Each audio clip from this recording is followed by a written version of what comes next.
Assalamualaikum warahmatullahi wabarakatuh. Berjumpa lagi di pembelajaran daring SD Muhammadiyah 1-2 Taman. Bagaimana kabarnya anak-anak hari ini? Mudah-mudahan kita semua selalu dalam lindungan Allah Subhanahu wa Ta'ala. Amin, amin ya Rabbil Alamin.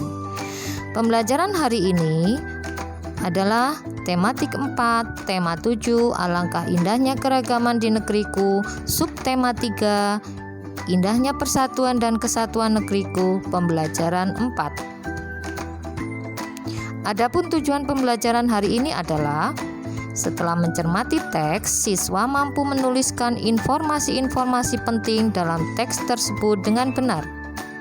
Setelah mengamati video pembelajaran, siswa mampu menyebutkan aktivitas ekonomi yang terdapat di masyarakat dengan benar. Setelah menyimak video pembelajaran, siswa mampu menjelaskan sikap toleransi yang dapat diterapkan di lingkungan masyarakat sekitar dengan tepat. Adapun pembelajaran 4 hari ini memuat 3 muatan pembelajaran, diantaranya PKN, Bahasa Indonesia, serta IPS.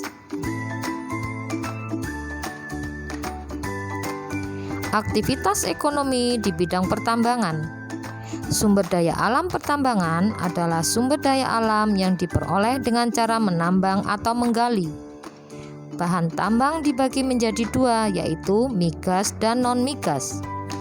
Migas contohnya minyak dan gas, sedangkan non-migas contohnya emas, perak, batu bara, bauksit, biji besi, nikel, dan lain-lain.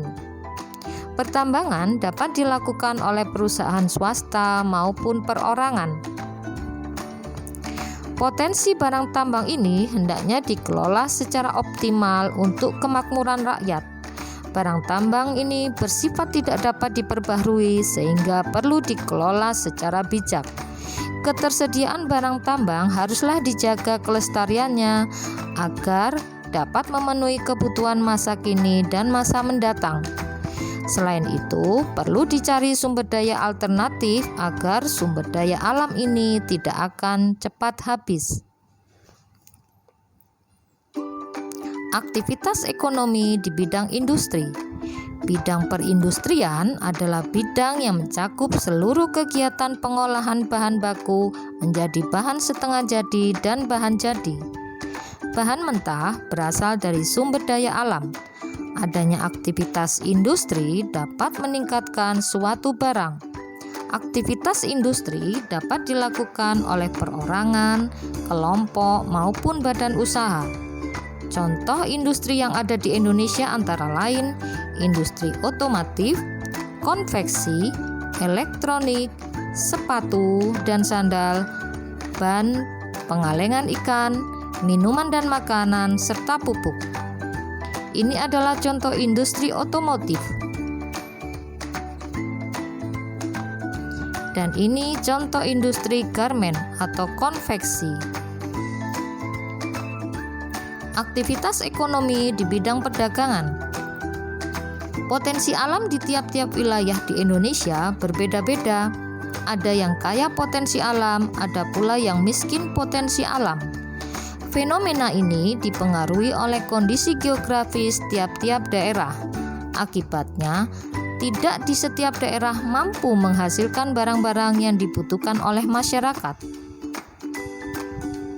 Aktivitas perdagangan dapat dilakukan baik dengan perantara maupun tanpa perantara. Jika tanpa perantara, maka produsen dapat menjual langsung ke konsumen dan pembeli. Jika produsen menjual dengan perantara, maka bisa melalui pedagang besar atau pedagang kecil.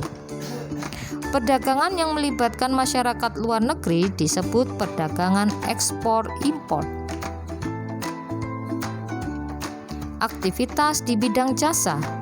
Sebagai negara kepulauan, wilayah Indonesia dihubungkan oleh laut dan selat. Untuk menjangkau daerah tersebut dibutuhkanlah alat transportasi. Aktivitas jasa merupakan layanan kepada masyarakat dalam rangka memenuhi kebutuhan hidupnya. Contoh aktivitas jasa antara lain jasa salon, transportasi, perbankan, pendidikan, kesehatan, hukum, pariwisata, dan lain-lain. Contoh usaha jasa angkutan hasil pertanian.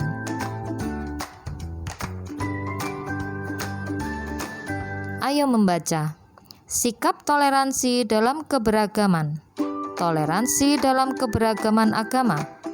Kebebasan beragama dilindungi dalam UUD 1945 pasal 29 ayat 2 yang berbunyi, negara menjamin kemerdekaan tiap-tiap penduduk untuk memeluk agamanya masing-masing dan untuk beribadat menurut agamanya dan kepercayaannya. Dengan adanya jaminan kemerdekaan beragama tersebut, segenap warga negara Indonesia hendaknya mengembangkan sikap toleransi antar umat beragama. 2. Toleransi dalam keragaman suku dan ras. Masyarakat Indonesia terdiri beragam suku dan ras yang pada dasarnya merupakan satu bangsa, yaitu bangsa Indonesia. Ciri suku bangsa yang didasarkan atas ciri fisik disebut ras. Jadi, setiap suku bangsa memiliki ras masing-masing. 3. Toleransi dalam keberagaman sosial budaya.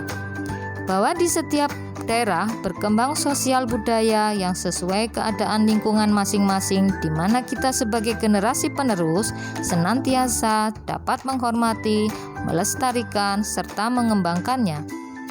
4. Toleransi dalam keragaman gender dan mengembangkan kesetaraan gender. Keragaman gender, laki-laki dan perempuan, dapat menjadi kekuatan bagi bangsa Indonesia apabila masyarakat Indonesia menyadari akan hak, kewajiban, dan tanggung jawab yang sama.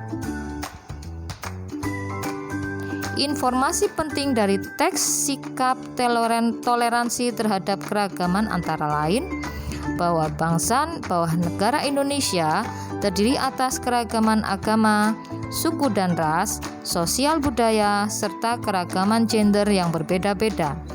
Hal tersebut merupakan kekayaan budaya bangsa Indonesia yang tak ternilai harganya.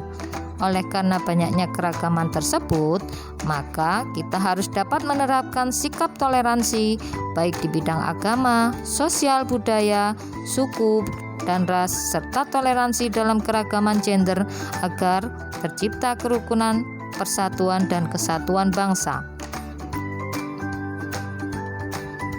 Tugas hari ini anak-anak menuliskan kegiatan ekonomi di halaman 149. Pembelajaran telah selesai. Semoga bermanfaat bagi kita semua. Jangan lupa tetap jaga kesehatan dan jaga kebersihan lingkungan agar kita terhindar dari wabah pandemi saat ini. Alhamdulillahirabbil alamin. Wassalamualaikum warahmatullahi wabarakatuh.